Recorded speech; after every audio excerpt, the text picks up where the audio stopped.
이제 사도행전 10장부터는 복음이 사도행전 1장 8절에 말했던 것처럼 예루살렘과 유다와 사마리아를 넘어서 땅끝으로 전해지기 시작하는 그 첫 번째 이야기를 우리가 읽었습니다. 오늘 베드로를 시작으로 사도 바울을 통해서 이 복음은 그리스와 로마까지 실제로 퍼져나가게 되죠. 이 복음의 확장 이야기의 첫 번째 주인공으로 하나님께서는 이방인 고넬료라는 사람을 통해 이 복음의 확장이 실제로 하나님의 선포로 성취되고 실제로 이루어지기 시작했다라는 것을 우리는 보게 됩니다. 1, 2절 말씀 다시 한번 제가 읽겠습니다. 가이사랴에 고넬료라는 사람이 있었는데 그는 이탈리아 부대라는 로마 군대의 백부장이었습니다.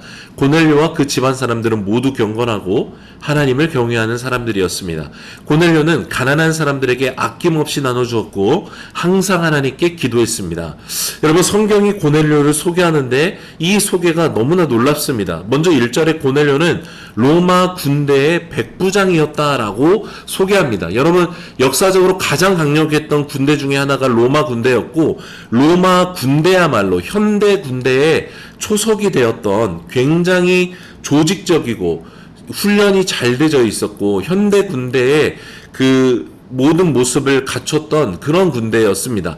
그런데 이 로마 군대의 백부장이 이 군대의 가장 핵심을 차지하는 리더십들이었어요. 백부장은 말 그대로 100명의 그 군인들을 책임지는 직책을 가진 자가 백부장이었는데, 로마 황제가 군대를 이끌 때 실제로 그 명령, 이 군대 리더가 깃발을 통해서 움직이거나 나팔을 불 때 그 신호를 듣고 실제 로마 군대를 움직이게 하는 실질적인 리더십이 백부장이었기 때문에 백부장들의 마음을 얻는 것이 로마 황제의 군사력을 곧바로 나타내는 것과 동일했습니다. 이런 로마 군대의 백부장의 영향력은 당연히 상당했을 것이고, 특별히 오늘 가이사랴라는 이곳은 로마 정부의 소재지, 유다에 속하는 식민지 소재지가 있었던 곳이기 때문에 이 가이사랴는 우리가 로마의 유적지에 가면 실제로 볼 수 있는 원형 경기장, 원형 극장을 비롯해서 많은 로마의 건축물과 양식들이 가득했던 곳입니다. 그곳에서의 로마의 군대 백부장의 권세는 당연히 대단했을 거라는 것이죠. 무엇보다 로마 군대의 백부장이었기 때문에 로마 황제를 신으로 숭배하는 로마 황제 숭배는 당연히 해야만 했던 자리에 있었습니다.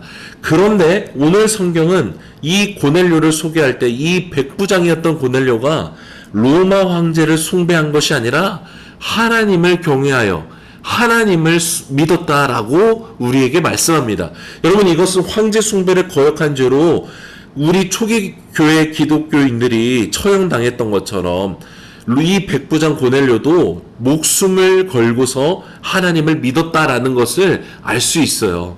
누구보다 이것을 잘 알았을 고넬료가 로마 황제, 우리를 이기게 해주고 먹을 것을 주고 땅을 주고 집을 주는 로마 황제가 나의 주인이 아니라 이 모든 세상을 만드시고 다스리신 하나님만이 참된 주님이십니다라는 이 고백의 믿음을 가졌다라는 것을 우리는 이 소개로부터 알 수 있는 것입니다.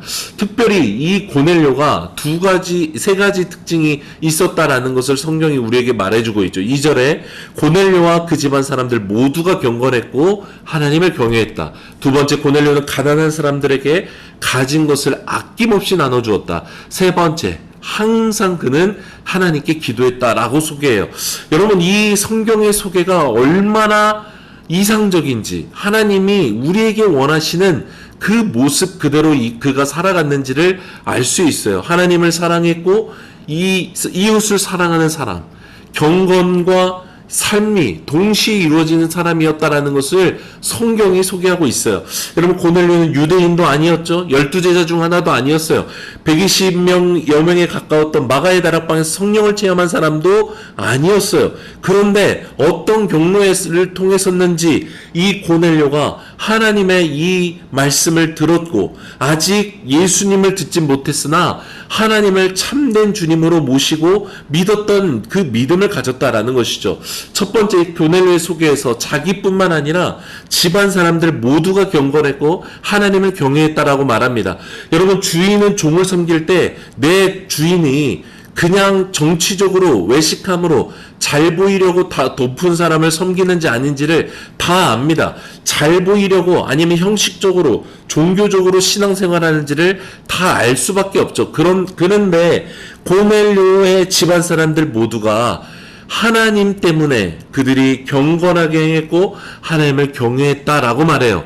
고넬료의 믿음은 자기만 잘 믿고 밑에 사람들을 착취하고 억압했던 리더십이 아니라 가장 가까운 사람들에게도 하나님을 진실로 경외하고 경건하게 살 수 있도록 영향력을 미치던 진정한 신앙인이었다라는 것을 알 수 있습니다.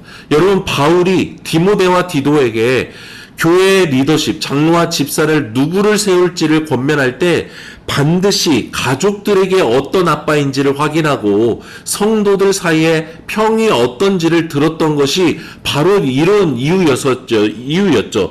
교회에 잘 나온다고, 말이 화려하다고 그 사람이 진짜 신앙인이 아니라 가장 가까운 사람들이 느끼기에 진짜로 하나님을 믿는 사람인지를 이를 통해서 우리의 믿음이 사실은 드러난다라는 것이죠. 이 고넬료의 소개를 통해 우리는 고넬료가 얼마나 진실된 믿음을 가졌는지를 알 수 있는 것입니다. 그러면서 이어지는 소개이죠. 가난한 사람들에게 아낌없이 나눠줬고 항상 하나님께 기도했다라고 말씀합니다. 여러분, 백부장은 100명의 군사들을 생계를 책임지고 이들의 이 감정들, 마음들이 흐트러지지 않도록 이렇게 책임져야 하는 자리였어요. 그렇다면 로마의 용병으로 구성됐건 로마의 군사로 구성됐건 자기의 100명의 군사를 이 안전하고 이들의 불만을 없애기 위해서 백부장은 당연히 더 많은 착취를 이루고 더 많은 세금을 받아내야 되고 더 그런 위치를 유지해야만 하는 자리였어요. 그런데 고넬료는 자기 군인들을 책임지는 것은 물론이고 식민지의 가난한 사람들에게 아낌없이 가진 것을 나눠줬다라는 거예요. 더 모으고 더 쌓으려고 그렇게 살지 않고 그렇게 살아가는 다른 백부장과 다르게 전혀 다른 삶을 살았다는 것입니다. 마치 일제강점기 때 일본인 순사가 우리나라 사람들을 가진 것을 아낌없이 나눠줌으로 돌봐줬다라고 말하는 것과 다르지 않은 것입니다. 여러분, 고넬료는 돈이 주인 되지 않았던 거예요. 이 세상에서 더 잘 사는 게 자기의 목표가 아니었던 것입니다. 또 권력에 취해서 억압과 착취를 하지 않고 하나님을 경외함으로 하나님의 마음이 가난하고 약한 자들에게 있다라는 것을 말씀을 통해 알므로 그가 기꺼이 자기가 가진 것을 나눠줬다라는 것이죠. 그는 항상 하나님께 기도했을 뿐만 아니라 가진 것을 아낌없이 나누었던 하나님이 원하시는 말씀에 그대로 순종했던 사람이었다는 것입니다. 사랑하는 여러분, 하나님께서 구원이 이방인에게 확장되는 이 첫 시작의 주인공으로 괜히 고넬료를 성경에 기록한 것이 아닌 것 같습니다. 왜 고넬료일까? 여러분, 이 이방인 고넬료, 로마의 백부장이었던 고넬료와 유대인, 율법을 가졌고 율법을 지킨다라고 말했던 종교인들의 대조가 보이십니까? 고넬료는 하나님이 그토록 원하셨던 이스라엘 백성 가운데 보여지길 원했던 의롭고 자비로우며 은혜가 넘치는 사람이었어요. 고넬료를 통해 하나님이 드러나고 하나님이 영광 받으시는 그런 사람이었어요. 혈통적으로 유대인도 아니고 환영받을 직업을 가진 자도 아니었습니다. 그러나 하나님을 알게 되고 그가 믿게 되고 그가 변화되었던 것이죠. 마치 세리였던 삭개오가 변화되어 착취했던 모든 것을 나누기 시작하고 그를 통해 다른 세리들의 또 영향을 받았던 것처럼 고넬료는 더 이상 자기의 직업과 신분에 제한되지 않는 하나님의 사람이 되었던 것입니다. 저는 하나님께서 이 고넬료를 기뻐하시고 복음이 이방인에게 확장되는 첫 단추가 바로 하나님이 어떠한 자들을 진짜 하나님의 자녀 삼으시는지를 보여주기 위해 고넬료를 택했다라고 그렇게 믿습니다. 어제 본문에 가난한 자들을 언제나 돌봤다라고 말씀하는 다비다. 그 도르바를 죽음에서 살려내시는 일을 허락하여 주셨던 것처럼 하나님은 하나님의 사랑을 삶으로 흘려보내는 믿음의 사람을 너무나 기뻐하신다라는 것을 다시 한번 새기게 되는 것입니다. 이어서 4절에 천사가 이 고넬료에게 말해요. 고넬료가 천사를 쳐다보고 주님 무슨 일입니까? 라고 물었습니다. 천사가 대답했습니다. 내 기도와 내가 가난한 사람들에게 준 선물이 하나님 앞에 기억되는 제물로 올려졌다라고 말합니다. 여러분, 고넬료가 천사로부터 이 말을 들었을 때 얼마나 감동했고 감격했을까요? 사실 목숨을 걸고 자기의 신앙을 고백하고 그것을 나누었던 고넬료에게 하나님이 말씀해 주시는 거예요. 너의 기도가 나에게 들려져서 상달되는 것은 물론이고 네가 가난한 사람들에게 나누어줬던 그 모든 선물들이 나에게 기억되는 제물이 되었다. 내가 그 제물을 받았다라고 주님이 말씀해 주시는 거예요.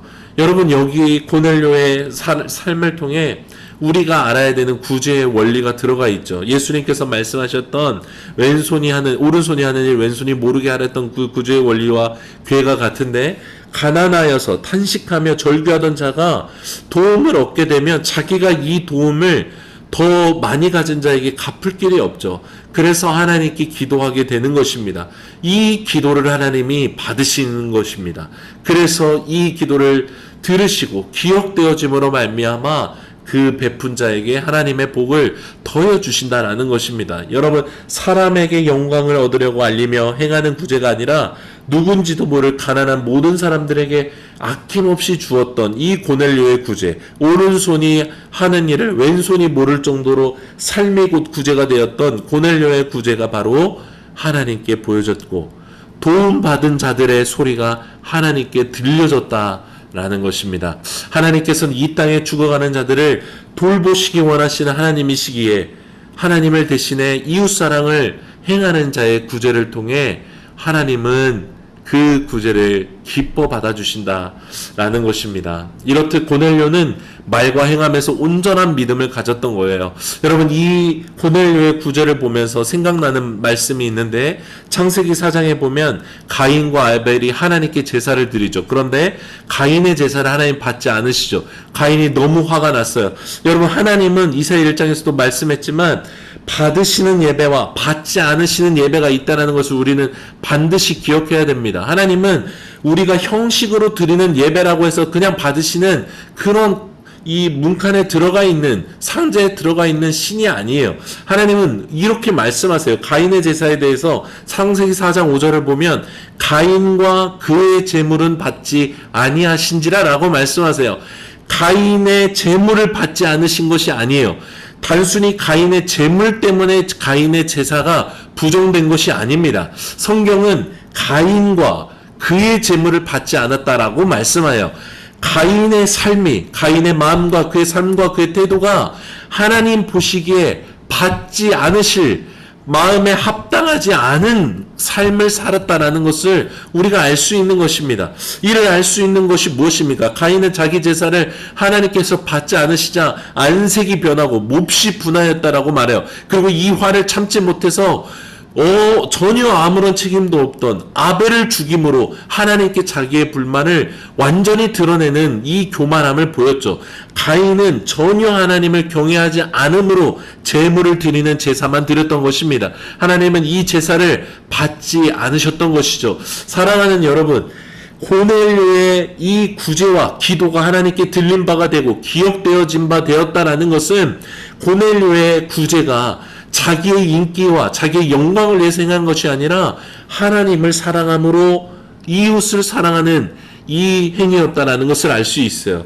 또 하나님은 기도만 하고 나만을 위해서 사는 외식하는 자의 예배를 받으시는 분이 아니라 기도할 뿐만 아니라 삶에서 하나님의 사랑을 흘려보내는 사람을, 그 구제를, 그 섬김을 하나님이 보시고 기억하신다라는 것을 우리가 기억하게 되기를 원합니다. 로마서 12장 1절 말씀처럼 우리 삶이 하나님께 드리는 거룩한 산제물로 다 올려드려질 수 있게 되는 이 소망이 우리 가운데 일어나게 되기를 간절히 원하는 것입니다. 이어서 우리 말씀 다른 것을 보면 3절 처음에 이렇게 말씀해요. 환상을 어떻게 보게 됩니까? 어느 날 오후 3시쯤 고넬료가 환상을 보았습니다 라고 성경이 말해요. 항상 기도했다라고 하는 고넬료가 여러분 오후 3시쯤에 환상을 보았다라고 말씀합니다. 여러분 오후 3시라고 하면 우리 기억나는 게 있죠. 사도행전 3장에 베드로와 요한이 오후 3시 정한기도 시간에 성전에 올라가다가 나면서부터 걷지 못했던 자를 고치는 기적이 일어나는 그 시간, 그게 오후 3시입니다. 유대인의 전통에 따라 하루 3번 기도하던 그 시간, 항상 고넬료가 기도했던 자인데 오후 3시 정한기도 시간에 기도할 때 하나님의 이 환상이 그에게 보여졌고 천사가 자기에게 말하는 것이 들려졌다라는 것입니다. 여러분, 항상 기도한다라는 것, 어떻게 하면 우리가 항상 기뻐하고 쉬지 않고 기도할 수 있을까? 그 비결은 무엇일까? 정한 시간의 기도와 삶으로 드리는 기도를 더불어서 드리는 것입니다. 로렌스 형제처럼 요리를 하고 청소를 하며 일하면서 기도하는 것, 그냥 일상 가운데 하나님을 고백하여 항상 하나님을 기억하여 드리는 것이 삶의 기도이고, 정한 시간을 구별해서 온전히 하나님 앞에서 드리는 기도가 예수님이 드렸던 기도, 골방의 기도, 하나님과 온전히 교제하는 기도, 곧 정한 시간의 기도인 것입니다. 그리고 하나님께서 이 정한 시간의 기도의 때에 고넬료에게 환상을 허락해 주셨다라고 성경은 말씀하는 것입니다. 고넬료뿐만이 아니죠. 아까 말했던 사도행전 3장의 베드로와 요한의 기적도 정한 시간의 기도를 통해 발걸음이 시작되었고, 오늘 말씀 9절에서도 베드로가 낮 12시쯤 지붕에 올라가 기도하던 때에 곧 자기의 그 시간을 구별해서, 장소를 구별하여 기도하는 시간의 때에 환상을 보게 되었다라고 말씀해요. 이 또한 정한 시간의 기도의 때에 하나님께서 환상으로 말씀하신 사건인 것입니다. 사랑하는 여러분, 하나님은 기도하는 자에게 말씀하세요. 기도하는 자만이 하나님의 뜻을 깨닫고 마음을 느끼게 되고 환상까지도 보게 되는 것입니다. 많은 사람들이 우리가 하나님을 알기 원하지만, 경험하기 원하지만 기도하지 않아요. 그래서 하나님이 더 멀게 느껴지고 하나님을 믿으면서도 진짜 하나님이 원하시는 삶을 살지 않게 되는 것입니다.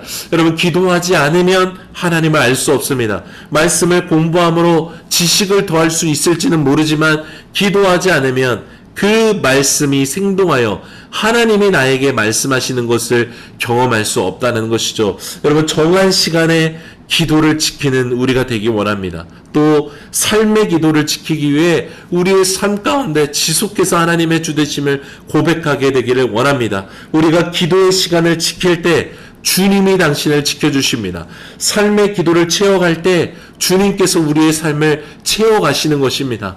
또 한 가지 우리가 보기 원하는 것, 반드시 우리가 기도해야만 되는 이유를 베드로를 보면 알 수 있어요. 여러분, 베드로가 기도하러 지붕에 올라갔는데 배가 고팠다라고 10절에 말해요.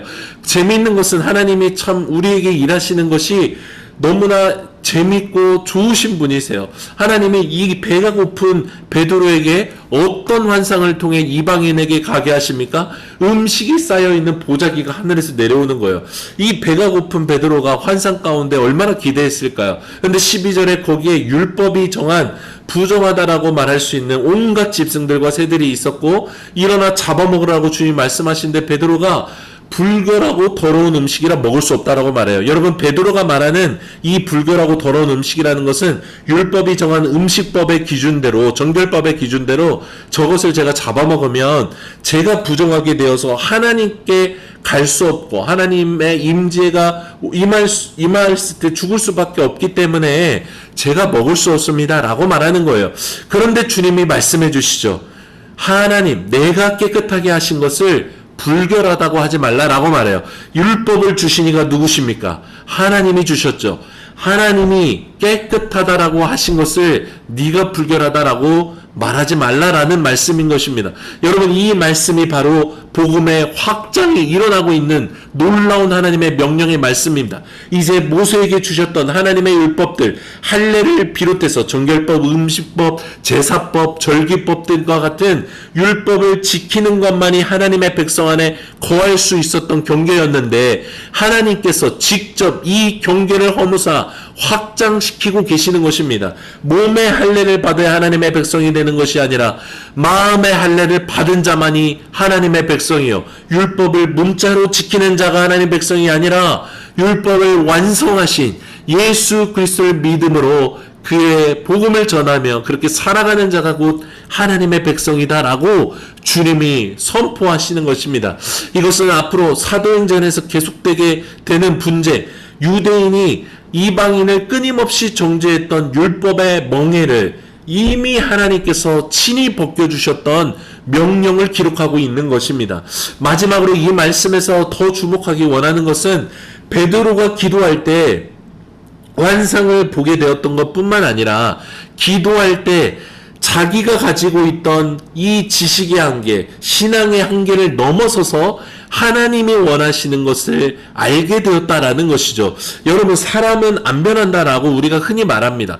정말 잘 변하지 않죠. 그런데 사람이 변하는 경우가 있습니다. 느리더라도 사람이 변하는 것은 하나님을 만나면 변합니다. 한 번이 아니라 계속해서 하나님을 만나는 사람, 하나님 앞에 자기를 복종시키는 사람만이 변해갑니다. 내 성격과 기질은 불타오르지만 하나님이 말씀하실 때 나를 죽입니다라고 참는 걸 택하는 사람, 내 이성과 상식이 경험으로는 절대 용서할 수 없지만 감동해 주실 때 눈물로 용서하고 용납하는 사람만이 변화되는 것이죠. 여러분, 이것이 바로 나는 죽고 예수께서 내 안에 사시는 것이요, 성령의 열매를 맺어가게 하시는 성화의 여정을 걸어가는 신앙인의 모습인 것입니다.